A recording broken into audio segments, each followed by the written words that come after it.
ধন্যবাদ তানজিন ভাইকে। আহ আমাদের প্রোগ্রামের আলোচনার পর্ব এখানে শেষ। প্রশ্নোত্তর পর্ব শুরু হবে। একটা প্রশ্ন এসেছিল তারেক ভাইয়ের কাছে।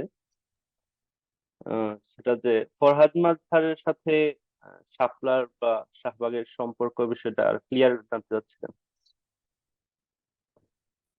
আচ্ছা, ধন্যবাদ। হ্যাঁ, এই প্রশ্নটা আমি দেখছি, কিছুটা রিপ্লাই করার চেষ্টা করছি চ্যাট বক্সে। তো ফরহাদ মাঝহার, আমি যেটা মনে করি এটা পরিষ্কার কথা, এবং আমি সেটা তখনও বলছি, এখনো বলতেছি।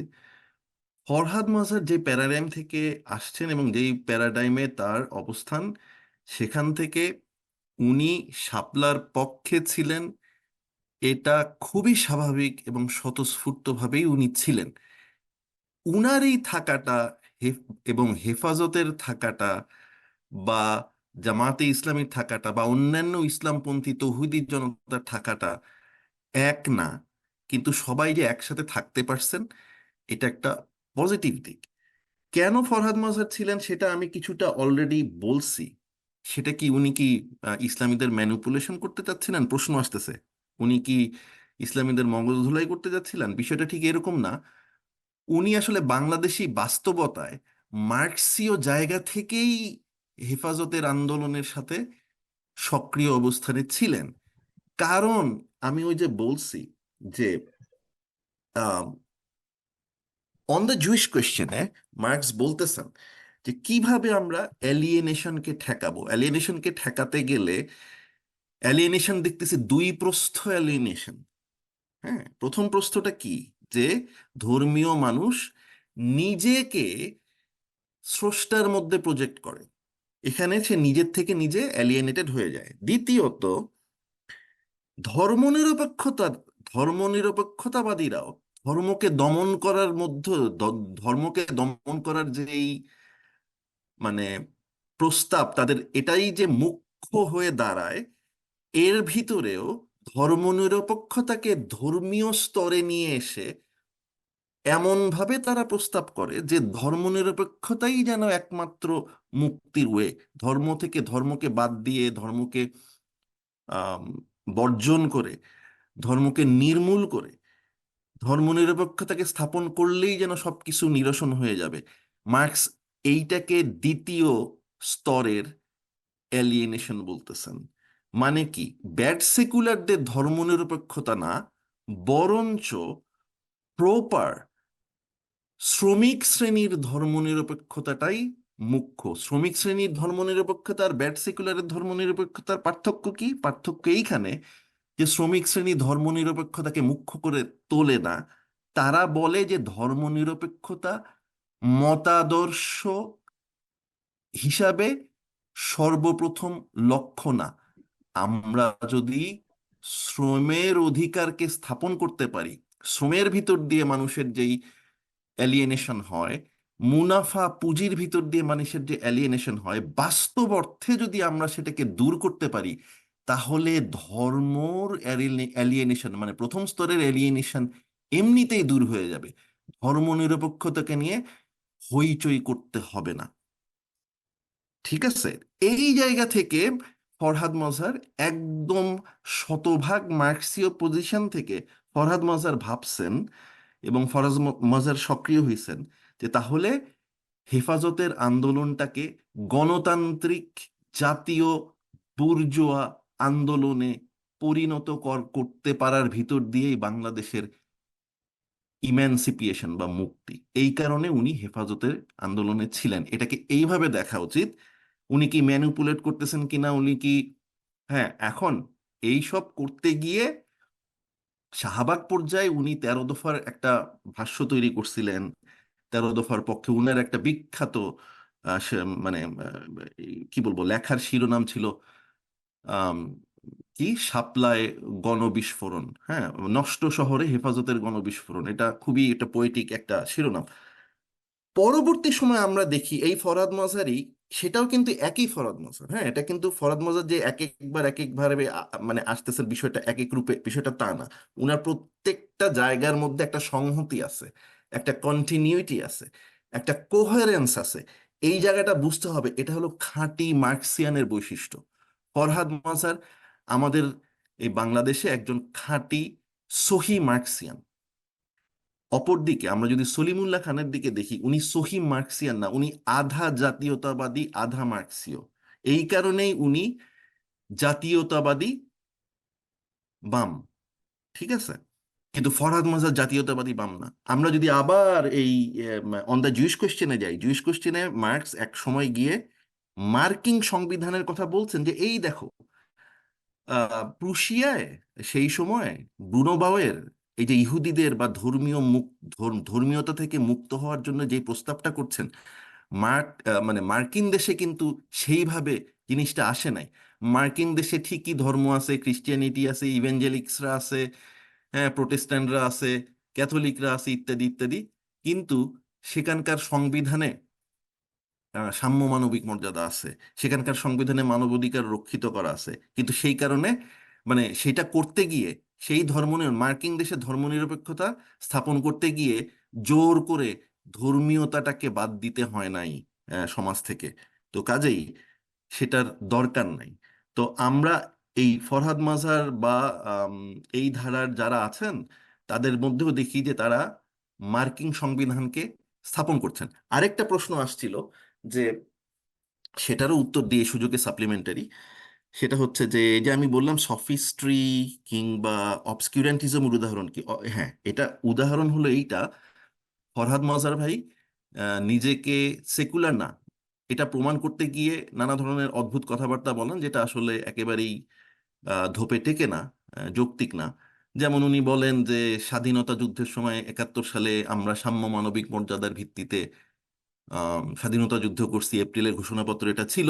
এটা তো সেকুলারিজম না। 72-এ সেকুলারিজম আসছে, এটা উনি হারমেনিউটিক্যালি উনি একদম মিস্টেক করতেছেন। কারণ কি, উনি একটা অক্ষরবাদে পর্যবসিত হয়েছেন এই জায়গায় এসে। কারণ কি, কারণ সাম্য মানবিক মর্যাদা হলো সেকুলারিজমের বুনিয়াদি ভিত্তি। সলিমুল্লাহ খান এই প্রসঙ্গে খুবই আর্টিকুলেটেড, ওয়েল আর্টিকুলেটেড। উনি এখানে কোনো অবস্কিউরেন্টিস্ট পদ্ধতি বেছে নেন নাই। উনি বলেন, উনি একটা খুব আরেক ভাই, চমৎকার উদাহরণ আছে। এটা হইলো গিয়ে ওই যে নাম না নিয়ে সেকুলারিজম করা আর কি। Exactly, exactly, you are right.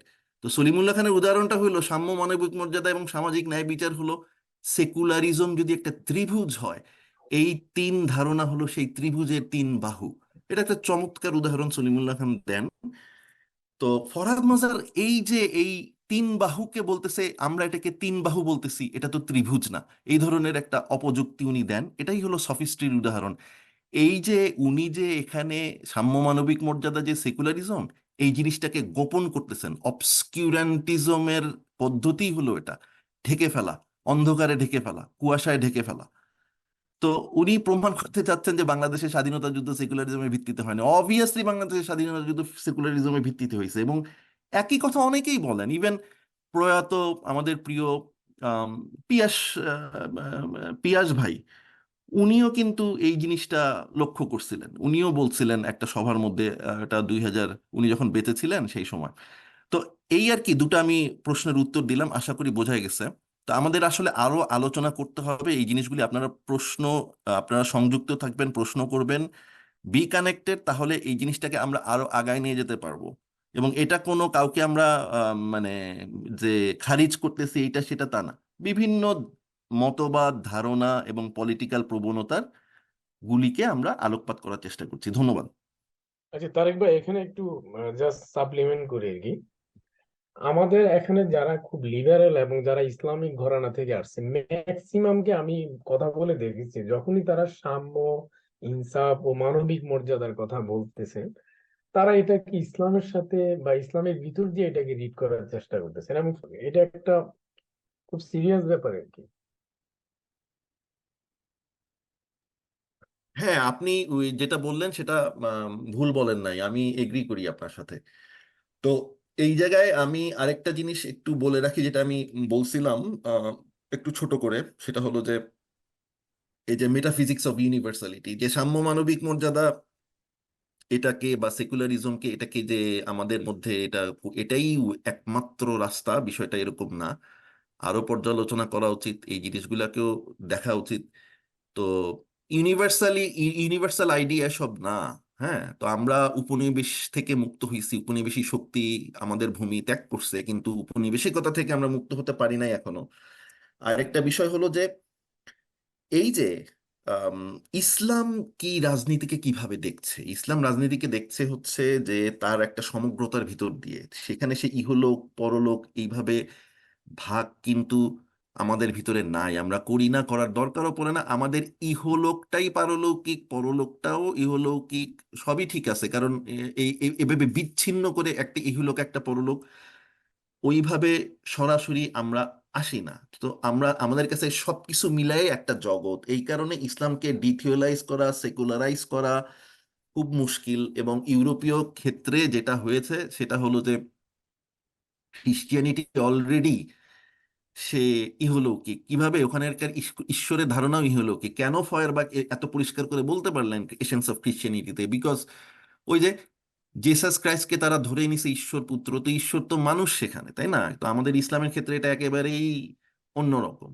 So ওই সমস্ত আইডিয়া আমাদের এখানে প্রয়োগ করলে এই ধরনের জটিলতা বাড়বেই। তো সেই ক্ষেত্রে আমি অনুরোধ করব গুড সেকুলারদের যে তারা তাদের এই সমস্ত মেটাফিজিক্স অফ ইউনিভার্সালিটিকে আত্মসমালোচনার জায়গা থেকে দেখলে আমরা আরো কয়েক স্টেপ আগাতে পারবো। এবং সেখানে মার্কস যেই ফয়ারবাকের এবং ব্রুনো বাউরের সমালোচনা করতেছেন, ফয়ারবাকের সমালোচনার ক্ষেত্রে বিশেষ করে উনি বলতেছেন যে ফয়ারবাকের মধ্যেও ধর্মনিরপেক্ষতাকে ধর্মের স্তরে নিয়ে গেছে।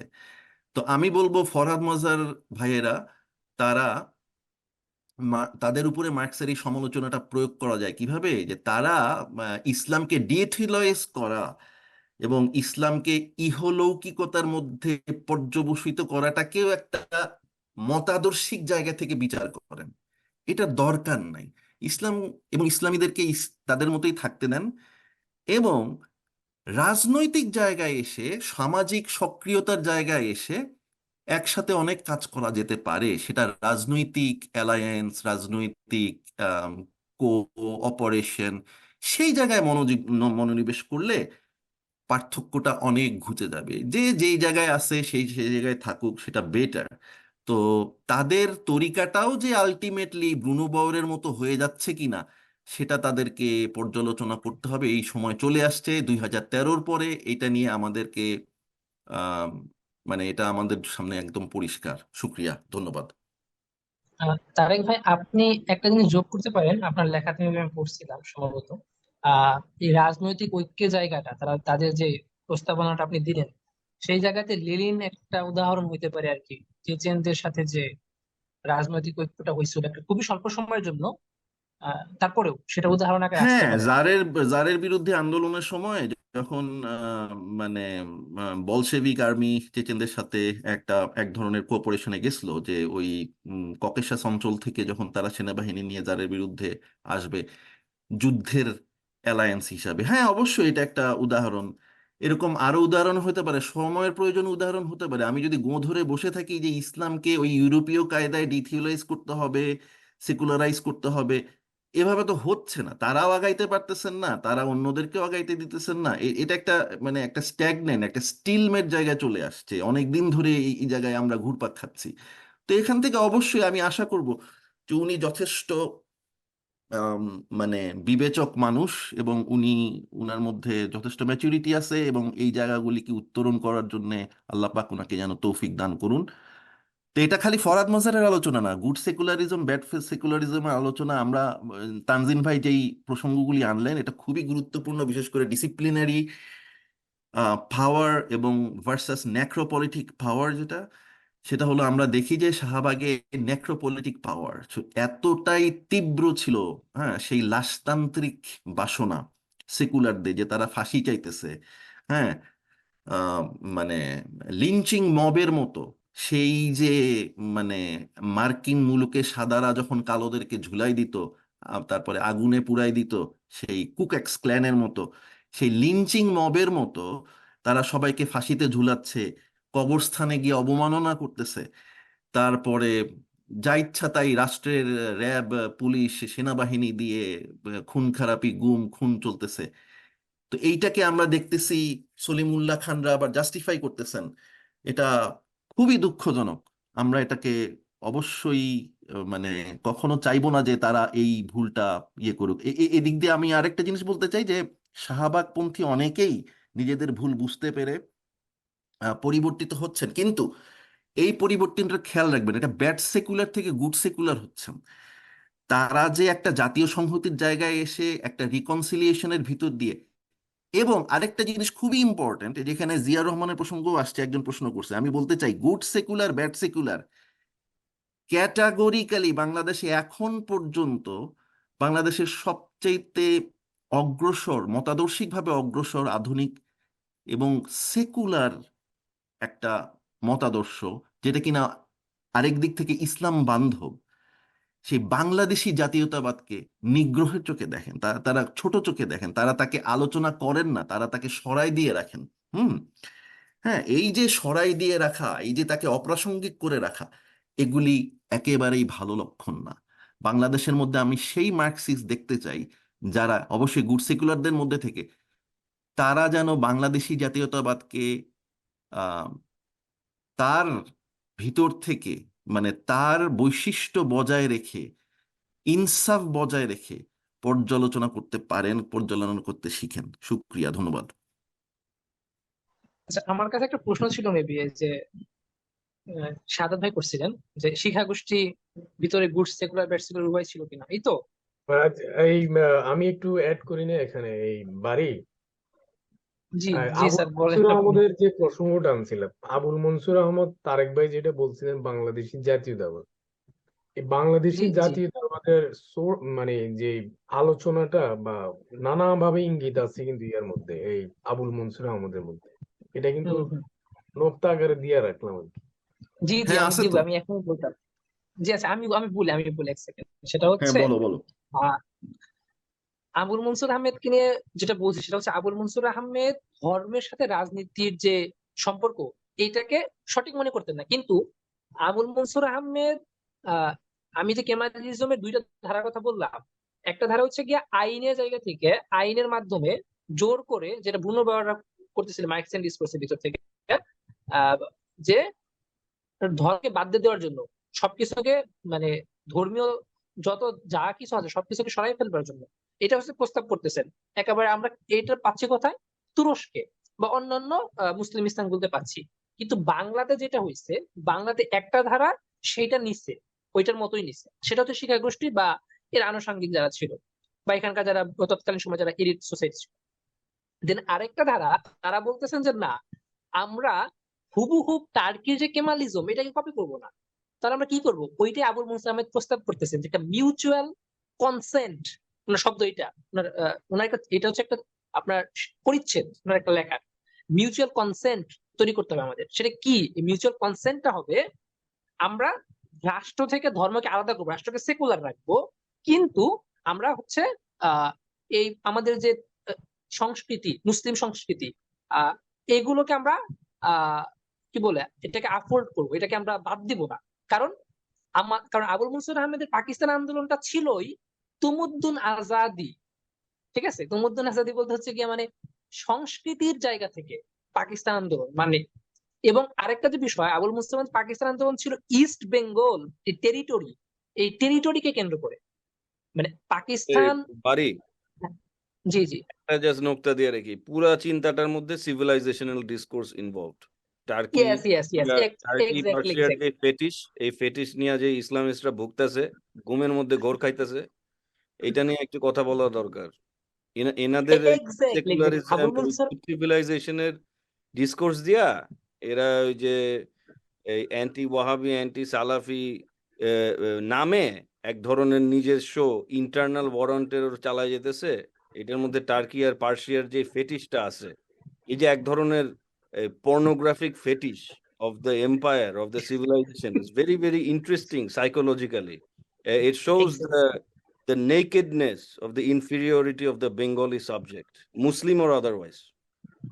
তানজিম এক্স্যাক্টলি ভাই, এখানে আমি আপনাকে একটা প্রশ্ন করি।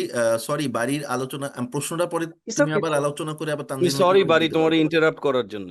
না, তো ইটস সেটা ওকে, হলো, ভাইয়া, প্লিজ প্লিজ প্রশ্নটা কন্টিনিউ। হলো যে আপনি খুবই ইম্পর্ট্যান্ট একটা প্রাসঙ্গের অবতারণা করছেন, সেটা হলো হিউম্যান রাইটস ডিসকোর্স।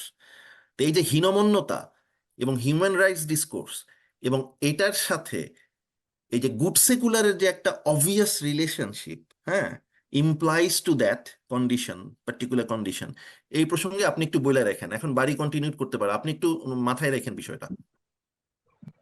আচ্ছা, তো এই আর কি, মানে আবুল মনসুর আহমেদের মূল আলাপটা হচ্ছে গিয়ে একটা ল্যান্ডের জায়গাতে, এবং এই ল্যান্ডের তাদের সাংস্কৃতিক আজাদি এটা হবে মুসলমানিত্বের জায়গা থেকে।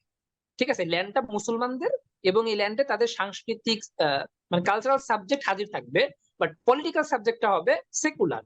কারণ আবুল মনসুর আহমেদ ইসলামকে রিলিজিয়ন আকারে রিডিউস করতেছে, এবং রিলিজিয়ন সে পুরোনো আমলের যে ডিসকোর্স সেকুলারিজমের, যে রিলিজিয়নের কাজ হচ্ছে কি এটা মানে প্রাইভেট হয়ে থাকাটাই বেটার, কারণ এরা পাবলিকে আসলে পরে নানা ধরনের জটিলতা তৈরি করে। আবুল মনসুর আহমেদের সামনে উদাহরণ আকারে বাংলাদেশের সেকুলার উদাহরণ আকারে পাকিস্তান রাষ্ট্রকে হাজির করে, যে বলে পাকিস্তান রাষ্ট্র তো আসলে এই জটিলতা করছে।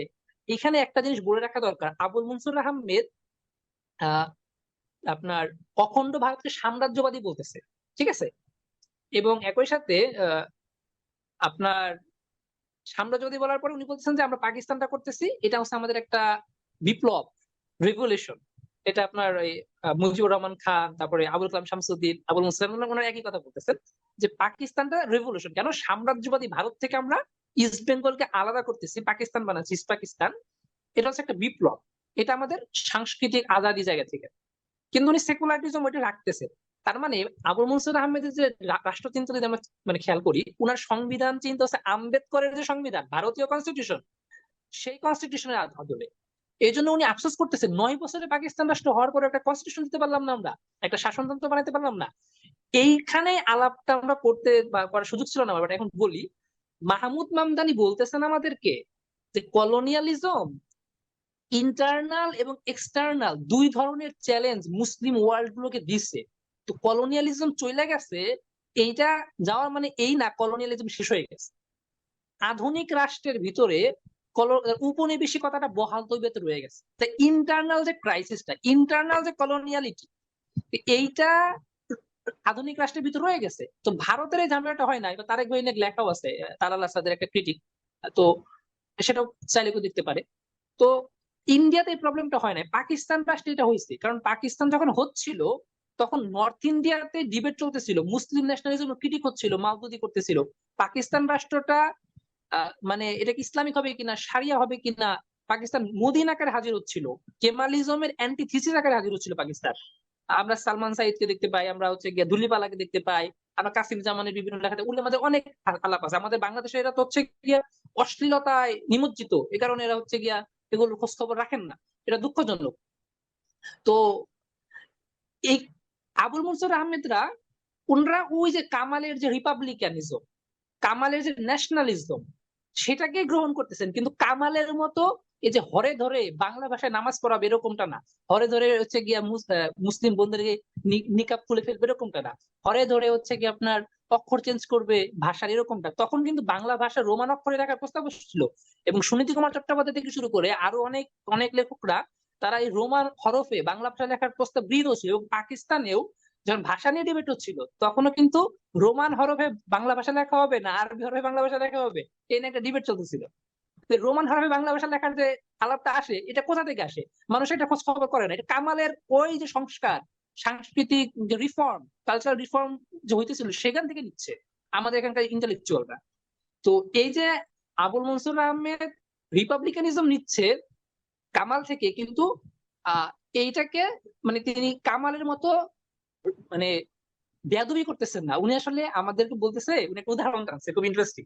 সেটা হচ্ছে কোন বাবার সামনে কোন সন্তান যায় সেটা বলতেছে আপনি আমাকে একটা সিগারেট দেন, আমি সিগারেট খাবো, এটা উদাহরণই টানছে আমার লেখাতে। তো এইটা বলার থেকে তো হইতেছে গিয়ে এমন ভালো না যে আমরা আলাদা আলাদা সিগারেট খাই, মানে এটা একটা সম্মান ভাব বজায় থাকতেছে এই জায়গায়। তিনি একটা মিউচুয়াল কনসেন্টের ভিতর দিয়া চাচ্ছিলেন যে আমরা রাষ্ট্র থেকে ধর্মটাকে আলাদা করি, এবং আমরা আমাদের সাংস্কৃতিক যে স্বাতন্ত্রতা সেটা বজায় রাখি। এবং এই জায়গাতে আবুল মনসুর আহমেদকে আমি একটা কথা বলবো জাস্ট শেষ করার জন্য। তারেক ভাই এক প্রমিনেন্ট একজন মশহুর মার্কসিয়ানের নাম বলছেন, ফরহাদ মজহার। তো ফরহাদ মজহার ভাইরা বাংলাদেশি ন্যাশনালিজমকে নিতে পারেন না, বা ওনারা এটাকেও জাতিবাদ আকারে রিড করে। আবুল মনসুর আহমেদ উনিও গুড সেকুলার, উনিও ধর্ম থেকে রাজনীতি মানে আলাদা করতে চায়, একই সাথে আমাদের আরেকজন বিখ্যাত প্রমিনেন্ট মানে স্কলার সলিমুল্লাহ খান, উনিও কামাল পাশা নিয়ে খুবই আগ্রহ, কামাল পাশাকে উনি একজন গুরুত্বপূর্ণ মানে ফিগার আকারে হাজির করে, এবং বাংলাদেশে উনি একমাত্র ব্যক্তি যিনি কামাল পাশাকে নিয়ে আপনার হরে ধরে আলাপ করে, আর কেউ আলাপ করে না ওই অর্থে। যদি ওনার আলাপ বিচ্ছিন্ন বিক্ষিপ্ত থাকে, তারপরেও উনি একমাত্র করে। এই যে যে দুইজন ব্যক্তি সলিমুল্লাহ খান এবং হচ্ছে গিয়া আবুল মোসেন আহমেদ, এরা প্রত্যেকেই কামাল পাশাকে নিচ্ছেন, কিন্তু এক পক্ষ এই টেরিটরির ভিত্তিতে, এই যে যে বাংলাদেশ যে রাষ্ট্রটা হয়েছে, আগে যেটা ইস্ট পাকিস্তান ছিল বা আগে যেটা ইস্ট বেঙ্গল ছিল, এই টেরিটরির ভিত্তিতে আবুল মনসুর আহমেদ এটাকে বলতেছেন যে বাংলাদেশ রাষ্ট্র যে হয়েছে তার মানে এই না দ্বিজাতি তত্ত্ব মিথ্যা প্রমাণ হয়েছে। দ্বিজাতি তত্ত্ব বাংলাদেশটা হওয়ার পরে দ্বিজাতি তত্ত্ব আছে, এবং বাংলাদেশ আসলে দ্বিজাতি তত্ত্বের ভিত্তিতে হয়েছে। কিন্তু আমরা যখন দেখি আমাদের এখানকার আহমদ সফা, আমাদের এখানকার প্রমিনেন্ট স্কলার সলিমুল্লাহ খান বা আরো যারা আছে আর কি, তারা বলতেছেন যে না, দ্বিজাতি তত্ত্বের ভিত্তিতে হয় নাই, দ্বিজাতি তত্ত্ব মিথ্যা প্রমাণিত হয়েছে বাংলাদেশ রাষ্ট্র হবার ভিতর দিয়ে। তো এই যে আহ, বিষয়টা আবুল মনসুর আহমেদ এখানে টেরিটরির জায়গা থেকে যেভাবে ক্লেম করতে পারতেছেন এজ আ গুড সেকুলার, সেটা সলিমুল্লাহ খানরা ইভেন ফরহাদ মোজারা পারতেছেন না। এটা না পারবার কারণ কি? এটা না পারবার কারণ হচ্ছে আবুল মনসুর আহমেদ তিনি সফিস্টি করেন এটা। উনি বলতেছেন যে আমি মিউচুয়াল কনসেন্টের ভিতর দিয়া আমি আমার ভাইয়ের সাথে একটা সমাধান করতে চাই, আমার ভাইদেরকে বলবো ভাই তোমরা ধর্ম থেকে রাজনীতিটাকে দূরে সরে রাখ। উনি বলতে চাইতেছেন না যে মানে তাদেরকে কোনো ধরনের ম্যানিপুলেশন, কোনো ধরনের এই যে যে সফিস্টি করে, না না এটা তো আসলে ঠিক না, সাম্য মানবিক মর্যাদাই ভালো, এরকমটা না। মানে উনি বলতেছেন যে এটা আসলে এটার মহিমাটা নষ্ট হয়, এটা ওনার বুঝ, ওনার অভিজ্ঞতার বুঝ। আবুল মনসুর আহমেদের অনেস্টি এই জায়গাটা প্রকাশ পায়। আর আমাদের অন্যান্য যারা আছেন আর কি, যাদের নাম বললাম, তাদের এই জায়গা অনেস্টিটা আসলে ওই অর্থে অতটা প্রকট আকারে আমাদের সামনে হাজির হয় না, ফলে আমরা দেখতে পাচ্ছি না। যদি হাজির হয় কখন আমরা দেখতে পাবো বলে আশা করি। ধন্যবাদ।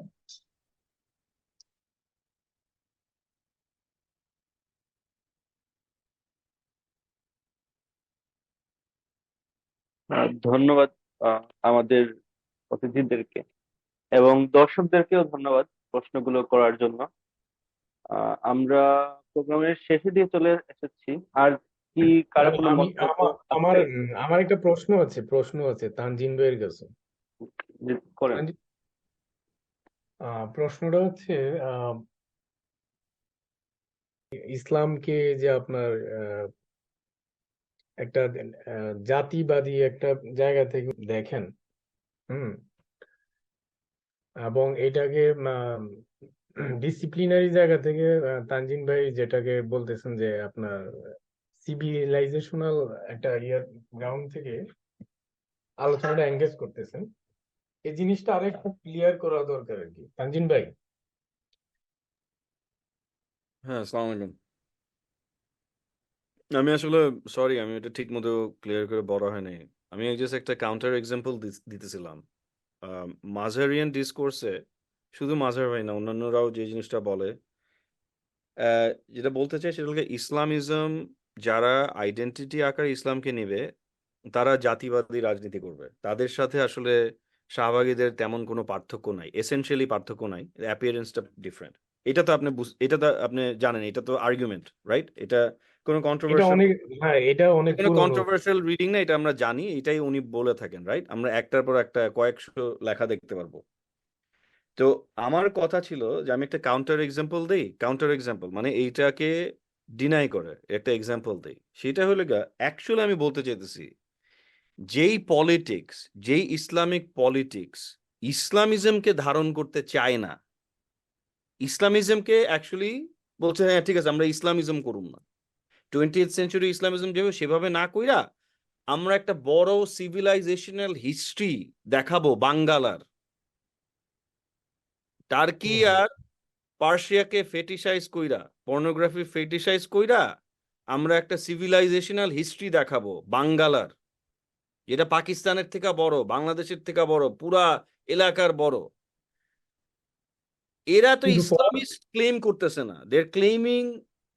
আপনার এটা আরো ক্লিয়ার হবে এখানে যখন ইসলামের ব্যাপারে আইডেন্টিটি পলিটিক্স এর কথা বলছেন, কিন্তু এইখানে আবার কালচারালি বাংলাদেশকে এটা বড় বঙ্গ আকারে, বৃহৎ বঙ্গ। আপনি মনে হয় ভুল বুঝতেছেন আমি যেটা বলতেছি। না আমি না, আমি বলতেছি অনেক এক্স ইসলামিস্ট আছে যারা 20th সেঞ্চুরি ইসলামিজমকে পছন্দ করে না, ওয়াহাবিজম এবং সালাফিজমকে গালি দেয়, ঠিক আছে, এবং সাইদ কুতুবকে মডার্নিস্ট মনে করে। তারা পার্সিয়া এবং টার্কিশ সিভিলাইজেশনকে খুবই অবসেসিভলি ফ্যান্টাসাইজ করে পছন্দ করে, এবং তারা ইউরোপের এনলাইটেনমেন্ট ফিলোসফিকে ক্রিটিক করার জন্য ইউরোপিয়ান প্রি ক্রিটিক্যাল ট্র্যাডিশনাল ফিলোসফিকে পছন্দ করে। এরা ইসলামিজমের পতাকা নিয়ে কোনো ইসলামিজম করতে চায় না। এরা অ্যাকচুয়ালি সিভিলাইজেশনাল ডিসকোর্সের মাধ্যমে এক ধরনের ট্র্যাডিশনাল সাবজেক্টিভিটি হাজির করতে চায়। ফারাদ মজারিয়ান ডিসকোর্সের কাছে আমার প্রশ্ন, এরাতে ইসলামিজম না, এরা তাইলে ইসলামিজম না কইরাই তো রেশিয়াল জাতিবাদীতে ঢুকতে পারতেছে, রাইট? তার মানে ইসলামিজমের কোনো প্রয়োজন নাই টু বি জাতিবাদ, এক নাম্বার। আর ইসলামিজম হইলেই যে ইসলামিজম অ্যাকচুয়ালি এদের মধ্যে যদি ইসলামিজম থাকতো, দের ইজ লেস পসিবিলিটি যে এরা সিভিলাইজেশনাল ডিসকোর্সে ঢুকতো। That is my point. তার মানে আমি কাউন্টার এক্সাম্পল দিচ্ছি যে অ্যাকচুয়ালি ইসলামিজমকে নেগেট করলেই জাতিবাদ হওয়ার চান্স বেশি মুসলিম সাবজেক্টিভিটির। কথাটাকে আমি বুঝাইতে পারতেছি নাকি এটা আরো কনফিউজ হয়ে গেল? তৈয়ব না ভাই, না, আপনি যে প্রশ্নটা করছেন, তানজিম ভাই সেটাকে মানে দুই স্তরে অ্যান্সার দিছে। প্রথম স্তরে উনি একটা আমি আমি বিশেষ আমি আমি বুঝতে পারছি। হুম হুম ক্লিয়ার ক্লিয়ার। হ্যাঁ হ্যাঁ হ্যাঁ, ওটা খুবই সুন্দর একটা পয়েন্ট ধরছেন তানজিম ভাই, শুক্রিয়া, ইন্টারেস্টিং। আমি বলতে চাইতেছি, আবার কনক্লুসিভলি একটা স্টেটমেন্ট বলে দেই, ইসলামিজমকে মুসলিম সাবজেক্টিভিটির থেকে সরাইলে there is a higher possibility যে আপনি জাতিবাদ হবেন। আপনি যতই ইউনিভার্সালিজমের কথা কন, লাভ নাই। আপনার হয় ইউরোপিয়ান সেকুলারিজমের মধ্যে ঢুকতে হবে, হিউম্যানিটেরিয়ান লজিকের যে ইউরোপিয়ান সেকুলারিজম, নামলা লইয়া সিভিলাইজেশন করতে হইব, আর নাইলে আপনার একটা টার্কিক পার্সিয়ান সিভিলাইজেশনাল হিস্ট্রির মধ্যে নিজেকে আইডেন্টিফাই করতে হবে। বোথ অফ দিস আর রেশিয়াল জাতিবাদ। গুড সেকুলার এবং এক্স ইসলামিস্ট যারা সিভিলাইজেশনাল ডিসকোর্সের মধ্যে নিজের পলিটিক্স হাজির করতেছে, সাবজেক্টিভিটি হাজির করতেছে, দেয়ার বোথ জাতিবাদ। আচ্ছা, কিন্তু এইখানে একটা আপনাকে আমি জাতিবাদ একটা নাম নিয়ে জাতিবাদ, আর একটা হইল গিয়া সিভিলাইজেশনাল নামে জাতিবাদ। So Islamism negation is equal to জাতিবাদ। এই উল্টা মিছা কথাটা কারো বলা উচিত না যে ইসলামিজম করা মানে জাতিবাদ। That is wrong. ইসলামিজম করা মানে is a politics of question of power, a pragmatic question of how to situate Muslim subjectivity in South Asia against the caste politics of Hindu জাতিবাদ. That is the politics of Islam. এটাকে মিসফ্রেম করার কোনো opportunity নাই, and that's হ্যাঁ precisely why the Pakistan movement was important. আমরা কিভাবে secular power use করব, that's a different pragmatic question. সেটা জিয়া রহমানের মাধ্যমে হবে নাকি ইমরান খানের মাধ্যমে হবে, that is a different political question. আমার প্রবলেম হয়ে গেছে দ্য অ্যাসাম্পশন যে ইসলামিজম করা মানে জাতিবাদ। This is a fundamentally foul একটা অ্যাসাম্পশন, হিস্টোরিক্যালি নট সিচুয়েটেড এবং ইনকারেক্ট, এবং participating in the logic of the war on terror. এবং যারা সালাফি ডিসকোর্সকে ক্রিটিসাইজ করে সিভিলাইজেশনাল ডিসকোর্সে হাজির হয়, এরাও completely participating in the name of Muslim subjectivity in the logic of war on terror. এইটাই হলো আমার পয়েন্ট। ডেফিনেটলি আমি বলবো যে আপনার এই পয়েন্টটা হলো একটা খুবই বুনিয়াদি এবং মৌলিক ক্রিটিক। আমরা যেটা অনেক সাপ্লিমেন্টারি জায়গায় আমি তানজিম ভাইকে আরেকটা জায়গায় যোগ করতে বলবো, এই যে নিজের ইসলামিস্ট সাবজেক্টিভিটিকে নিজেই বাদ দিয়ে হীনমন্য হয়ে কেউ কেউ আছে, অনেকেই আছে যারা কিনা এখন হিউম্যান রাইটস ডিসকোর্স এক এক এক এক ধরনের যাইতেছে যে পার্সিয়াক টার্কিক একটা ন্যাশনালিজমের ভিতরে, আইডেন্টিটির ভিতরে, কালচারাল আইডেন্টিটির ভিতরে, আরেক দল যাইতেছে হিউম্যান রাইটস ডিসকোর্সের মধ্যে। এই হিউম্যান রাইটস ডিসকোর্স সম্পর্কে আপনি বলেন, একই তো স্ট্রাকচার, তাই না তানজিম ভাই? হিউম্যান রাইটস ডিসকোর্স স্ট্রাকচারটা একটু ডিফারেন্ট, বিকজ হিউম্যান রাইটস ডিসকোর্সের স্ট্রাকচারটা আমি যেটা বলতে চাইছিলাম সেটা হলো একটা আইডিওলজিক্যাল একটা জিনিস আছে, একটা হলো জিনিওলজিক্যাল। আইডিওলজিক্যাল যে চিন্তাটা ওইটার মধ্যে আসে সেটা হলো মডার্ন স্টেট তো আইসা পড়ছে, তা এখন কিভাবে আপনি কতগুলা ভিকটিমকে হেল্প করবেন, আপনি কিভাবে ধরেন শাপলার মধ্যে ভায়োলেশন হয়েছে সেটাকে আপনি কিভাবে রিড করবেন যাতে একটা ইন্টারন্যাশনাল কমিউনিটি এই জিনিসটা রিড করতে পারে, রাইট? সো প্র্যাকটিক্যালি প্র্যাগম্যাটিকলি আমরা, আমার পার্সপেক্টিভ হলো গিয়া, that is a political tool to express what happened, right? যে একটা ধরনের ভায়োলেশন হয়েছে, কিন্তু এটা যদি আমি আইডিওলজিক্যালি ইনগ্রেইনড আকারে মনে করি this is essential for registering violence, for expressing যে ভায়োলেশন হয়েছে, তাইলে উই আর অ্যাকচুয়ালি সেপারেটিং হিউম্যানিটেরিয়ানিজমের একটা political embeddedness in the liberal order, in the current liberal capitalist অর্ডারে যে হিউম্যানিটেরিয়ান লজিকটা আসছে সেই লজিকে। এবং এই লজিকে যখন আমরা নিজেদেরকে হাজির করব, we have to delegitimized religious Islamist political will এবং পলিটিক্যাল ডিজায়ার, এটাকে নেগেট কইরা আপনার ডিসকার্সিভ লেভেলে নিজেকে ইনোসেন্ট আকারে হাজির করতে হবে। দেখেন আপনি যদি আপনার শাহবাগের যে আপনার এখন মাথা মুন্ডু পিটায়া জেল ঢুকাইতে চায়, আপনি যদি সেটার এগেইনস্টে রেজিস্ট্যান্স করেন এবং সেই রেজিস্ট্যান্স যদি আপনি নিজেকে সেলফ ডিফেন্সের জন্য আপনার যদি ভায়োলেন্স ইউজ করতেও হয়, that will not be registered in the discourse of human rights, আপনাকেও ভায়োলেশন বলবে। ক্লিয়ার এক্সাম্পল, ইসরায়েলি এবং প্যালেস্টিনের যুদ্ধতে প্যালেস্টিনিয়ানদেরও বলা হইতেছে তোমরা হিউম্যান রাইটস ভায়োলেশন করছো। হিউম্যান রাইটস ডিসকোর্স থেকে প্যালেস্টিনিয়ানরা হিউম্যান রাইটস ভায়োলেশন করছে, রাইট? ডেফিনেটলি। ইসরায়েলিরাও হিউম্যান রাইটস ভায়োলেশন করছে। আপনার তো এখানে নিউট্রালি কথাটা বলতে হবে, right? Then they have to say okay, Palestinian যারা ভায়োলেশন করছে সেই তাদের মতামতের সঙ্গে কি হামাসের মিল কি অমিল কি, তার মানে কি হামাস একটা সন্ত্রাসী গোষ্ঠী? কেন এটা হিউম্যান রাইটস ডিসকোর্সের জায়গা থেকে একটা এই প্যালেস্টাইনের যে ইসলামিক ন্যাশনাল লিবারেশন মুভমেন্ট, এটা একটা সন্ত্রাসী মুভমেন্ট। তাদেরকে নিজেদেরকে হাজির করতে হইলে সব কিছু নেগেট করে হাজির করতে হইব। So the world international liberal order তাদেরকে রিড করে অ্যাজ নট এনগেজিং ইন সন্ত্রাস এবং ভায়োলেশন অফ হিউম্যান রাইটস।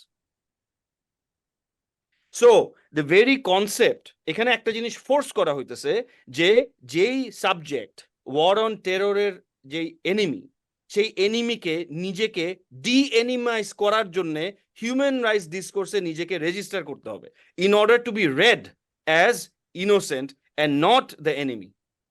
কিন্তু এটা তো একটা অন্টোলজিক্যাল ইম্পসিবিলিটি। এক্স্যাক্টলি। এইটা যদি আপনি নিজেকে রিড করতে হন তাহলে তাহলে এই ইসলামিক আন্দোলনগুলো নিজেকে সম্পূর্ণ মানে যারা সশস্ত্র আন্দোলন, যারা নিজেদেরকে মুক্তির জন্য আন্দোলন করছে, তাদেরকে নিজেদেরকে সম্পূর্ণভাবে they have to negate themselves. They cannot be themselves anymore. They have to declare যে আমরা এখন থেকে একটা নতুন অর্গানাইজেশন, আমরা কোনো কিছু করতে পারবো না, we have to follow the liberal order. এবং ইনফ্যাক্ট সাউথ আফ্রিকার সঙ্গে যারা কম্প্যারিজন করে, সাউথ আফ্রিকার ম্যান্ডেলার ক্রিটিক ফ্রম ক্রিস হানি কি ছিল? Mandela, there is a claim যে ম্যান্ডেলার এক্স্যাক্টলি কারণে এটাই ছিল। সব অস্ত্রগুলা দান করে দিয়ে দিতে হয়েছে এবং after that there were mass killings। যারা এএনসির আন্ডারগ্রাউন্ড উইং এ ছিল তাদেরকে ম্যান্ডেলারই মারতে হয়েছে actually. there is debate about this. Winnie ম্যান্ডেলার এবং নেলসন ম্যান্ডেলার পার্থক্যটা কি? ম্যান্ডেলার সঙ্গে ক্রিস হানির পার্থক্যটা কি? there will be an internal turmoil and possibly other violations যখন এই অস্ত্রগুলো আবার দিয়ে দিতে হবে। তখন অনেকে বলবে না আমরা অস্ত্র দিব না because we want a larger liberation, এটা বলবে, রাইট? তখন ওরা বলবে যে আমাদেরকে এখন কম্প্রোমাইজ করতে হবে two the liberal human rights discourse and we have to enter parliamentary politics prior to the complete liberation. That was the fundamental discussion তখন, internal problem। এবং এই সিমিলার প্রবলেমগুলো আমরা আলজেরিয়াতেও দেখছি এবং অন্যান্য জায়গায় এটা দেখব। এবং this is the problem we are going to face at the end of the day.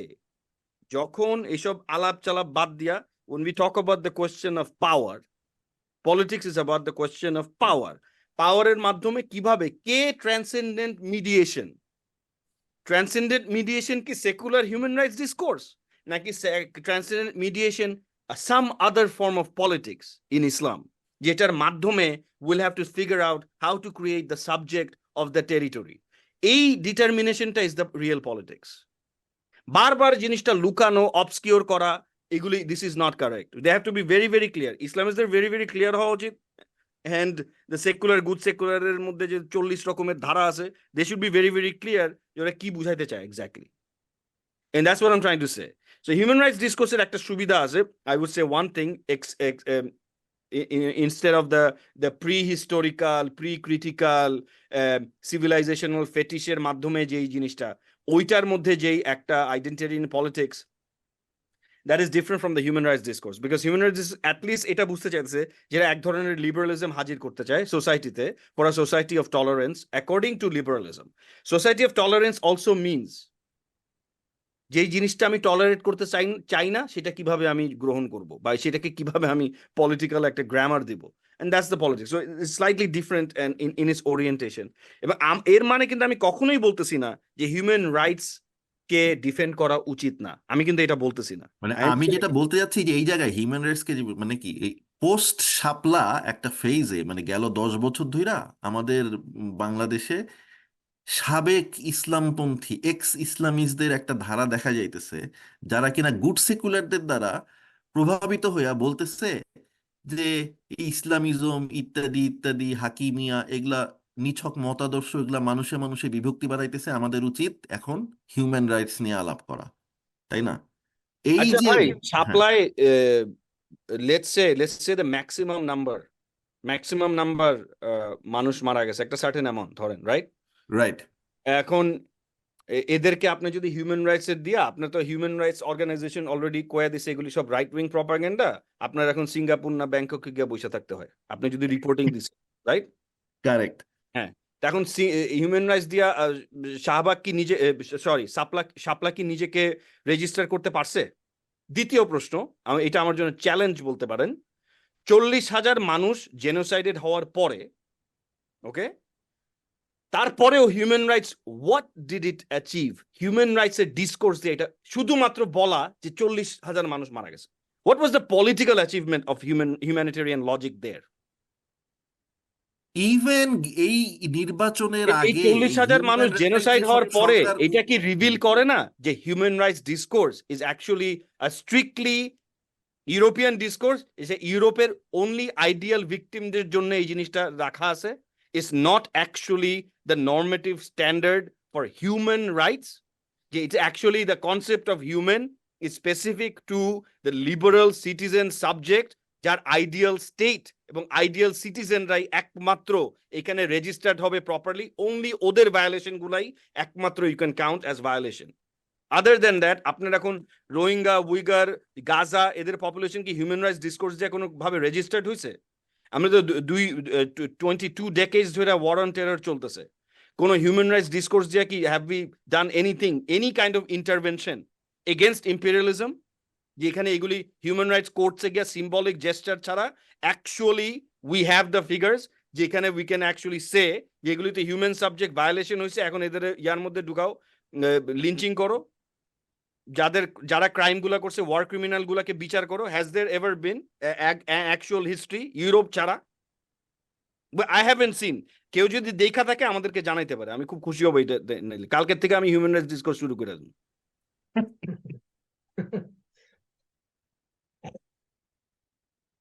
আচ্ছা, আরেকটা আমি আরেকটা জিনিস তানজিন ভাই, আরেকটা জিনিস তো ইউনিভার্সালিজমের যে মতাদর্শ, এটাও তো একটা মতাদর্শ, তো এইটাও তো এক ধরনের আইডেন্টিটি হয়। যখন আমি একটা মতাদর্শের পক্ষে দাঁড়িয়ে কথা বলবো বা একটা মতাদর্শিক পজিশন থেকে কথা বলবো, এটা তো মতাদর্শগত একটা আইডেন্টিটি না, যেটার পক্ষে দাঁড়িয়ে এটা হয়তো কোনো জাতিবাদী ইয়া না, কিন্তু যখন একটা মতাদর্শের মধ্যে কতগুলো লোক অনুসারী হয়ে ওঠে, তখন ওই অনুসারী এটা এটা আমার কাছে মনে হচ্ছে এটা একটা ইনফিনিট প্রবলেম। হ্যাঁ, মানে আম, চিন্তাগতভাবে এটা একটা সমস্যা যখন আমি একজনকে ক্লেম করি, এবং আমার কাছে মনে হচ্ছে আইডেন্টিটি পলিটিক্স এর এটা একটা অ্যাগ্রেসিভ ওয়ার্ডও বটে।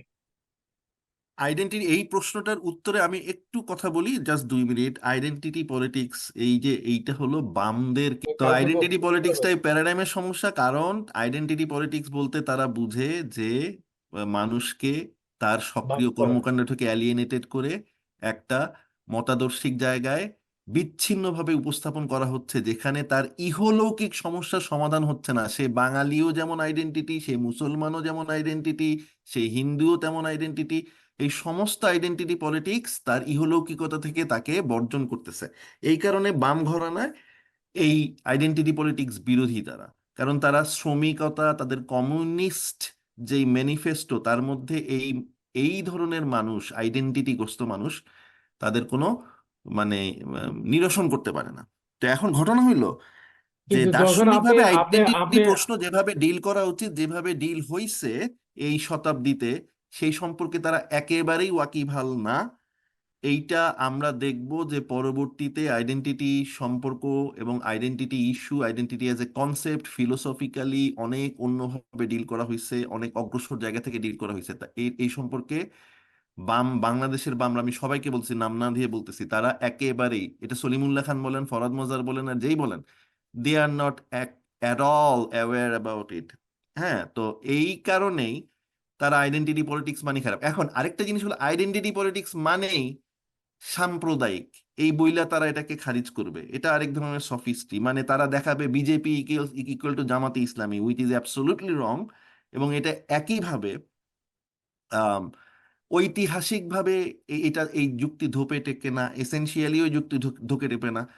তো এখন ঘটনা হলো যে হিন্দু আইডেন্টিটির উপরে কি পলিটিক্স হতে পারে না? পারে তো।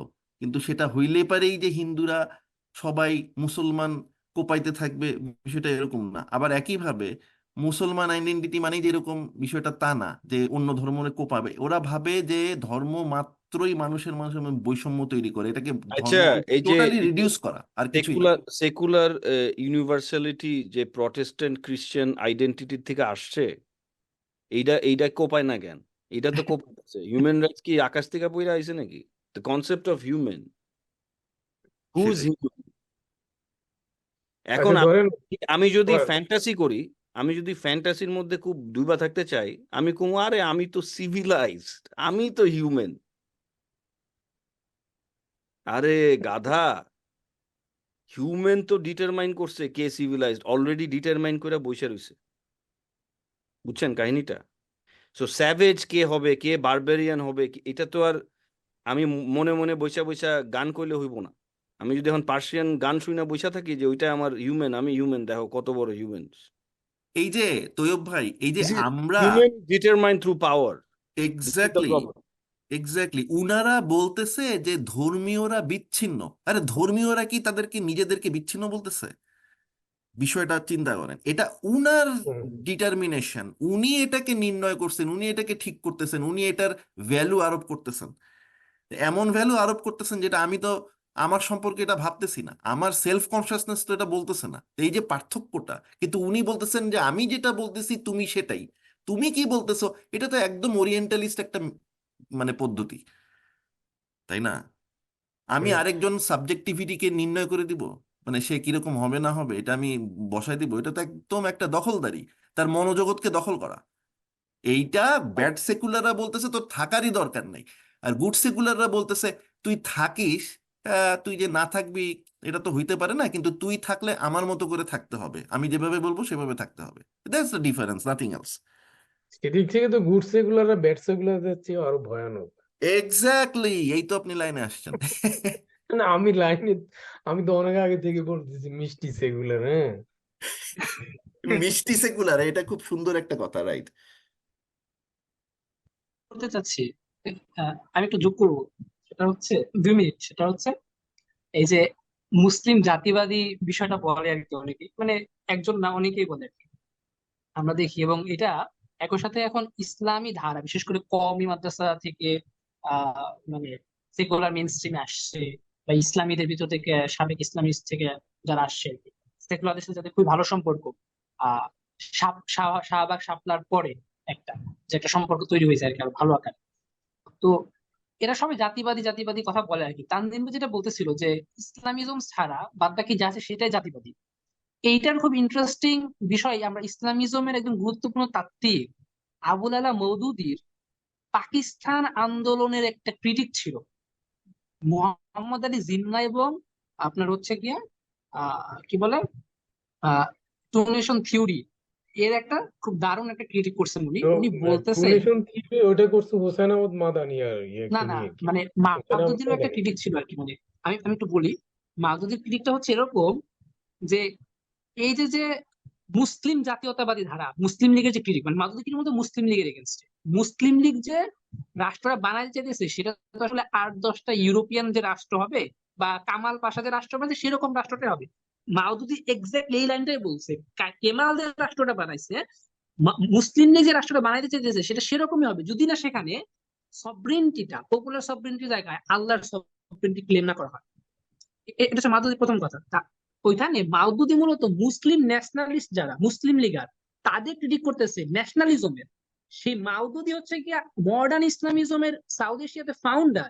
সেই ইসলামিজমকে কিভাবে মানে মুসলিম জাতিবাদী বলে, যে এখানে মাওদুদি নিজেই মুসলিম ন্যাশনালিস্ট ফিগার যারা ছিলেন তাদের ক্রিটিক করতেছেন। মানে এটা তো আসলে এক ধরনের মানে ইতিহাস চোখের সামনে রবার পরেও তো দেখতেছে না। এটা হচ্ছে মার্কসিস্টদের বাড়ির এই সমস্যা। পয়েন্টটা খুবই ইন্টারেস্টিং এবং ইম্পর্টেন্ট। এই প্রসঙ্গে জাস্ট একটা জিনিস অ্যাড করে রাখি বাড়ির সাথে, সেটা হলো যে এই কারণেই আমি মুসলিম ইসলামিজমকে মুসলিম জাতীয়তাবাদ হিসাবে লিখি না, বলিও না, আমি বলি স্বাতন্ত্রবাদ। হ্যাঁ, ইসলামী স্বাতন্ত্রবাদী। স্বতন্ত্রবাদী, স্বতন্ত্রবাদ মানেই জাতীয়তাবাদ না, ঠিক আছে? তো কিন্তু এই সেকুলাররা, ব্যাড সেকুলাররা যখন বা গুড সেকুলাররা যখন এই জিনিসটাকে জাতিবাদ জাতিবাদ বলে খারিজ করেন, উনারা আসল আসল নিয়তটা উনাদের খারাপ।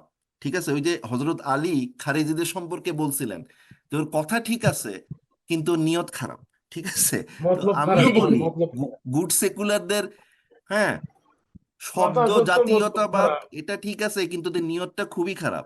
আসলে এটা স্বতন্ত্রবাদ। স্বতন্ত্রবাদ আর জাতীয়তাবাদ এক না। দয়া করে আপনারা এগুলা সফিস্টি এবং অবস্কিউরান্টিজম বাদ দেন। মুসলিম স্বতন্ত্রবাদ কি এটা বিশ্লেষণ করা শেখেন। সেটা অনেক আছে। ইভেন গৌতম ভদ্রের এই যে ঈমান ও নিশান, এই বইটা দেখি বাংলাদেশের সেকুলার বামদের মহলে খুব, কিন্তু একজনও ওই জিনিসটা পড়ে ঠিকমতো বুঝছেন কিনা আমি সন্দেহ আছে আমার। ধন্যবাদ। যে মানে মুসলিম জাতিবাদ ইসলামিজমকে, অথচ ইসলামিজম নিজে মুসলিম ন্যাশনালিজম ক্রিটিক করতেছে। আবার এট দ্য সেম টাইম যারা ইসলামিজম করে আমাদের বাংলাদেশে, মডার্ন ইসলামিজম করে, মানে স্পেসিফিক যদি আমরা বলি জামাত ইসলাম বা আরো এদের অঙ্গ সংগঠন গুলো, ইভেন হচ্ছে গিয়া কওমি ধারার ইসলামিজম গুলো আছে, মানে আমরা যাকে বলি ট্র্যাডিশনাল ইসলামিজম, এরা এরাও বলতেছে যে তারা মুসলিম লীগার হয়ে যাচ্ছে। মানে তারা ইসলামিজম আর করতেছে না, তারা মুসলিম লীগের দিকে ধাবিত হচ্ছে। যে মুসলিম লীগের ক্রিটিক মাওদুদি করতেছেন, তারা সেই মুসলিম লীগের দিকে যাচ্ছেন, মাওদুদির ইসলামিজমে থাকতেছে না। বাট তারা কিন্তু ইসলামিজম করে, মানে প্রাতিষ্ঠানিক ভাবে তারা ইসলামিজম করে। বা অনেকজন ইসলামিজম এখন বিশ্বাস করে না, হচ্ছে কি আপনার সিভিলাইজেশনাল প্রজেক্টে চলে গেছে। তো তারা আপনার ওই ইটা নিচ্ছে, মুসলিম লীগকে নিচ্ছে। কিন্তু মুসলিম লীগ ওইটা সে জাতিবাদ হইতে পারে, কিন্তু ইসলামিজম তো জাতিবাদ হবে না। এইখানে মার্কসিস্টরা এবং ওই তানজিম যাদের কথা বলতেছিলেন সিভিলাইজেশনাল প্রজেক্ট যাদের, এরা প্রত্যেকেই এই এই জায়গায় ভুলটা করে। মানে ইসলামিজমকে তারা আসলে মানে এক পক্ষ Islamism is equal to Muslim League আকারে হাজির করে তাদের সিভিলাইজেশনাল প্রজেক্টের জন্য। আরেক পক্ষ মার্কসিস্টদের ভিতরে তারা হাজির করে Islam is equal to Muslim League is equal to Muslim জাতীয়তাবাদী, মুসলিম জাতিবাদী, এভাবে তারা ফ্রেম করে। এই দুইটা ধারার অপর দিকের একটা মানে খুব ইন্টারেস্টিং সম্পর্ক, যেটা তানজিম বলতেছেন আর কি, আমি আর কি এটা এই জায়গায় যোগ করলাম। আর একটা ইন্টারেস্টিং বিষয় হচ্ছে গিয়া আমাদের এই যে মাওদুদি থেকে আমরা যে জিনিসটা পাই, পাকিস্তান রাষ্ট্র সংক্রান্ত বিষয়ে যে ঝামেলাটা হয়েছে, ট্রমা একটা খুব গুরুত্বপূর্ণ ফ্যাক্টর আকারে হাজির ছিল। ট্রমা কিসের মানে ট্রমা? খিলাফত আন্দোলন করছেন আবুল মনসুর আহমেদ, একই খিলাফত আন্দোলন করছেন হুসাইন আহমদ মাদানি। তো হুসাইন আহমদ মাদানি ভারতীয় যে মানে ইন্ডিয়ান ন্যাশনালিজম সেটার পক্ষে চলে গেলেন খিলাফত আন্দোলনের পরে। আবার এই আবুল মনসুর আহমেদ খিলাফত আন্দোলন করার পরে সে পাকিস্তান আন্দোলন চলে আসলেন। ঠিক আছে, কিন্তু সে পাকিস্তান আন্দোলন আসার পরে পাকিস্তান আসলে যেরকম হয়েছে সেরকম চান না, তিনি কামালের মতো রাষ্ট্রটা চান। তাহলে পরে এই এক খিলাফত আন্দোলন থেকে আমরা দুই ধরনের ইনফিনিটি কমপ্লেক্স পাচ্ছি।